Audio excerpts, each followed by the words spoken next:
মুসলমানের বাচ্চা, তুমি কার মতো চুল রাখছো? তুমি তো মুসলমানের সন্তান।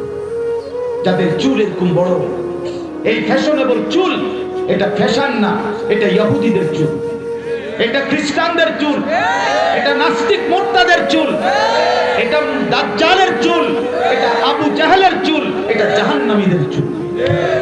বলে হুজুর মাইক পাইয়া গাছ জোরে কইছেন? না না, এটা কোরআন কারীম থেকে বলছি।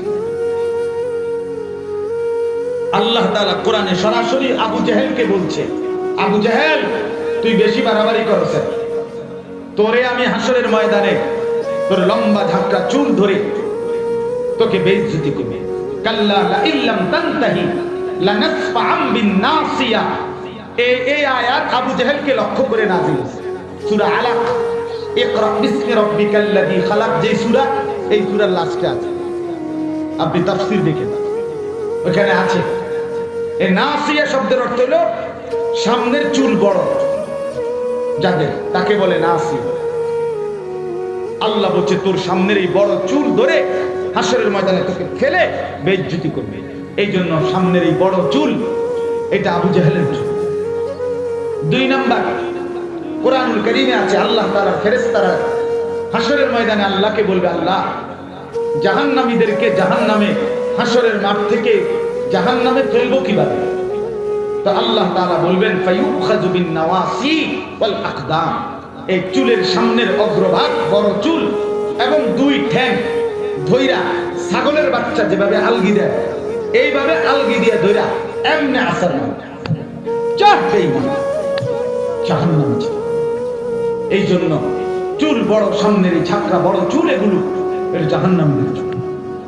3 নাম্বার, মুসলিম শরীফের স্পষ্ট হাদিস, নবীজি যতবার দাজ্জালের বর্ণনা দিছে, যে দাজ্জাল মুমিনের সবচেয়ে বড় শত্রু, কাফের, কোটি কোটি মুসলমানের ঈমান নষ্ট করবে শেষ জামানায়, নবীজি প্রত্যেকবার দাজ্জালের বর্ণনা দিতে গিয়ে যতগুলো হাদিস বলছেন, বুখারী মুসলিম সব কিতাবে আছে, প্রত্যেক কিতাবের মধ্যে দাজ্জালের দৈহিক বর্ণনার মধ্যে একটা বর্ণনা নবী বলছে দাজ্জালের চুল হবে কাতাত।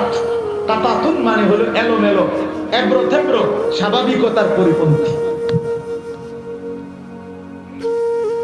এই জন্য এই চুল দাজ্জালের চুল। জওয়ান মাথা নোয়াইও না, ওই বেটার মাঝখান দিয়ে খেলা লইতো না।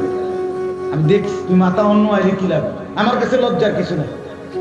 তোমার কাছে আমি ঠেকানা, আমার কাছে তুমি ঠেকানা। দোস্ত, তুমি আমার ভাত খাও না, আমি তোমার ভাত খাই না। তোমার পথে তুমি চলে যাবা, আমার পথে আমি চলে যাব। আমরা একজন আরেকজনকে পাশ কাটাইয়া যাইতে পারো, ঠিক কিনা বলেন? কিন্তু আল্লাহকে বলো না বন্ধু, তুমি আমার সামনে পাশ কাটাইয়া গেলা গার কিন্তু কি? আমি কি তোমার কাছে ঠেকানা? তুমি আমার কাছে ঠেকানা। কথা বলেন আল্লাহকে।